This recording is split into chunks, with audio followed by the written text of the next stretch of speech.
2026 JEE Main Phase 1 23rd ജാനുവരിയിലെ shift two chemistry questions analyse ചെയ്യുന്നു. അതിൽ 8ാമത്തെ ചോദ്യത്തിലേക്ക് നമുക്ക് പോയി നോക്കാം. Iodoform test can differentiate between. അപ്പോൾ ആരൊക്കെ തമ്മിലാണ് അയോഡോഫോം ടെസ്റ്റ് ഡിഫറൻഷിയേറ്റ് ചെയ്യാൻ യൂസ് ചെയ്യാൻ പറ്റുക എന്നുള്ളതാണ് നമ്മുടെ ചോദ്യം. നമ്മുടെ ചാപ്റ്റർ ആൽഡിഹൈഡ് കീറ്റോൺ കാർബോക്സിലിക് ആസിഡ്സിലാണ് അയോഡോഫോം റിയാക്ഷൻ എന്നുള്ള ടോപ്പിക്ക് മെൻഷൻ ചെയ്യുന്നത്. അപ്പോൾ അയോഡോഫോം റിയാക്ഷൻ ഏറ്റവും കോമൺലി ആരൊക്കെ കൊടുക്കുമെന്ന് ചോദിച്ചാൽ നമുക്ക് പറയാൻ പറ്റും. ഒരു മീത്തൈൽ കീറ്റോൺ, അതായത് സി ഡബിൾ ബോണ്ടോ ഗ്രൂപ്പിനോട് ചേർന്ന് ഒരു CH3 ഗ്രൂപ്പ് ഉള്ള ആൾക്ക് കൊടുക്കാം. ഇവിടെ ഒരു OH ഗ്രൂപ്പ് ആണെങ്കിലും ഓക്കെയാണ്. മീത്തൈൽ ആൽക്കഹോൾസ് അല്ലേ, ഇങ്ങനെയുള്ള ആൾക്കാർക്ക് എന്ത് ചെയ്യാൻ പറ്റും? Can give iodoform reaction. Okay, can give iodoform. ഓരോരോ ഓപ്ഷൻ നോക്കാം. മെത്തനോൾ ആൻഡ് എത്തനോൾ എടുത്തു. എയിൽ A option methanol and ethanol. Methanol എന്ന് പറയുമ്പോൾ CH3OH, എത്തനോൾ എന്ന് പറയുമ്പോൾ CH3CH2OH. നോക്കിയേ, ഇതിനകത്ത് ക്ലിയർലി നമുക്ക് പറയാം ഈ ആൾക്ക് എത്തനോൾ റിയാക്ഷൻ കൊടുക്കാൻ പറ്റും. കാരണം ഇതൊരു methyl alcohol, OH group attach ചെയ്തിരിക്കുന്ന കാർബണിൻ്റെ തൊട്ടപ്പുറത്ത് ആരുണ്ട്? മറ്റൊരു CH3 ഉണ്ട്. യെസ്, ഇയാൾക്ക് അയോഡോഫോം ടെസ്റ്റ് കൊടുക്കാം, ഇയാൾക്ക് കൊടുക്കാൻ പറ്റില്ല. ഒരാൾ കൊടുക്കുന്നു, ഒരാൾ കൊടുക്കുന്നില്ല. അപ്പോൾ ഡിസ്റ്റിങ്വിഷനായി. യെസ്, ഇവരെ തമ്മിൽ ഡിസ്റ്റിങ്വിഷ് ചെയ്യാൻ നമുക്ക് എന്ത് ചെയ്യാം?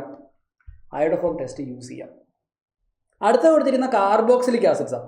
കാർബോക്സിലിക് ആസിഡ് ഒരിക്കലും എന്ത് ചെയ്യില്ല, നമ്മുടെ ടെസ്റ്റ് കൊടുക്കില്ല. അപ്പോൾ ഇയാളും കൊടുക്കില്ല, ഇയാളും കൊടുക്കില്ല, രണ്ടുപേരും ടെസ്റ്റ് കൊടുക്കില്ല. അങ്ങനെയാണെങ്കിൽ ഇവരെ തമ്മിൽ ഡിസ്റ്റിങ്വിഷ് ചെയ്യാൻ നമുക്ക് അയോഡോഫോം ടെസ്റ്റ് യൂസ് ചെയ്യാൻ പറ്റുമോ? ഇല്ല, നോ.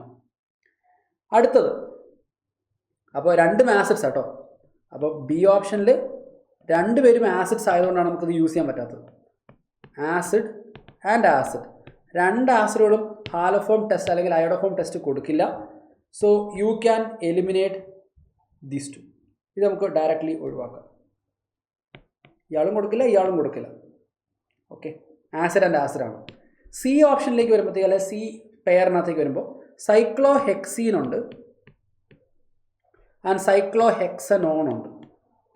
നോക്കുക, സി ഡബിൾ ബോണ്ടോയിൻ്റെ തൊട്ടപ്പുറത്ത് ഒരു CH3 തന്നെ വേണം, CH2 പോരാ. അപ്പോൾ ഇവിടെ നിങ്ങൾക്ക് മനസ്സിലാക്കാം രണ്ടുപേരും നമ്മൾ ടെസ്റ്റ് കൊടുക്കില്ല. ആൽക്കീൻ എന്തായാലും കൊടുക്കുന്നില്ല. കീറ്റോൺ ഓക്കെയാണ്, പക്ഷെ കീറ്റോണിൻ്റെ സി ഡബിൾ ബോണ്ടോ ഗ്രൂപ്പിൻ്റെ തൊട്ടപ്പുറത്ത് ആര് വേണം? CH3 വേണം, CH2 പോരാ. അപ്പോൾ രണ്ടുപേരും കൊടുക്കില്ല. ഇവരെ നമുക്ക് എന്ത് ചെയ്യാൻ പറ്റില്ല? ഡിസ്റ്റിങ്വിഷ് ചെയ്യാൻ ഹാലോഫോം ടെസ്റ്റ് യൂസ് ചെയ്യാൻ പറ്റില്ല. അടുത്ത ഡൈതൈൽ ഈതറും പെൻഡൻ 3ഓണും. ഓക്കെ, അടുത്ത് ഡൈഈതൈൽ ഈതർ. അപ്പോൾ ഡൈഈതൈൽ ഈതർ എന്ന് പറയുമ്പോൾ CH3CH2 OCH2CH3. പെൻഡൻ 3O എന്ന് പറയുമ്പോൾ CH3CH2 C ഡബിൾ ബോണ്ടോ CH2CH3. ഫസ്റ്റ് ഓഫ് ഓൾ, ഒരു ഈതർ എന്തായാലും നമ്മുടെ ടെസ്റ്റ് കൊടുക്കില്ല. ഈതർ നമ്മുടെ ഹാലോഫോം ടെസ്റ്റ് കൊടുക്കില്ല. അടുത്തത്, ഇവിടെ നിങ്ങൾ നോക്കുകയാണെങ്കിൽ സി ഡബിൾ ബോണ്ടോയിൻ്റെ അപ്പുറത്ത് CH2 മാത്രമേ ഉള്ളൂ, CH3 ഇല്ല. അപ്പോൾ ഇയാളും കൊടുക്കില്ല. രണ്ടുപേരും കൊടുക്കില്ല എങ്കിൽ നമുക്കിതിൽ ഡിസ്റ്റിങ്വിഷൻ ടെസ്റ്റായിട്ട് യൂസ് ചെയ്യാൻ പറ്റുമോ? ഇല്ല. അടുത്തുള്ളത് അനിസോളും അസറ്റോണുമാണ്. Last final. അനിസോൾ എന്ന് പറയുന്നത് ബെൻസീൻ റിങ്ങിൻ്റെ മുകളിൽ മെത്തോക്സി ഗ്രൂപ്പ് OCH3 വരുന്ന ഈതറാണ്. ഇയാൾ കൊടുക്കില്ല. പിന്നെ ഉള്ളത് അസറ്റോണാണ്. അസറ്റോൺ എന്ന് പറഞ്ഞാൽ കീറ്റോണാണ്. CH3COCH3, smallest ketone. നോക്കുക, സി ഡബിൾ ബോണ്ടോ ഗ്രൂപ്പിൻ്റെ തൊട്ടടുത്ത് CH3 ഉണ്ട്. ഈ സെഗ്മെൻറ്റിൽ അയാൾ പെടുന്നുണ്ട്. ഇയാൾക്ക് ടെസ്റ്റ് കൊടുക്കാം. നോക്കുക, ഡിസ്റ്റിങ്വിഷൻ ടെസ്റ്റ് യൂസ് ചെയ്യുക. ഒരാൾ ടെസ്റ്റ് ആൻസർ ചെയ്യുകയും മറ്റേ ആൾ ആൻസർ ചെയ്യാതിരിക്കുകയും ചെയ്യുമ്പോഴാണ് അതൊരു ടെസ്റ്റായിട്ട് മാറുക, യൂസ്ഫുൾ ടെസ്റ്റായിട്ട് മാറുക.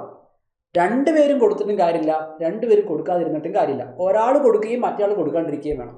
ഇവിടെ അത് ഓക്കെയാണ്, ഇവിടെയും അത് ഓക്കെയാണ്. അപ്പോൾ ഇവിടെ നമുക്ക് ടെസ്റ്റ് യൂസ് ചെയ്യാൻ പറ്റും. സോ രണ്ട് കേസിലാണ് നമുക്ക് ടെസ്റ്റ് യൂസ് ചെയ്യാൻ പറ്റുക. A and E. നമ്മുടെ ശരിയായിട്ടുള്ള ഉത്തരം ഏത് വരും?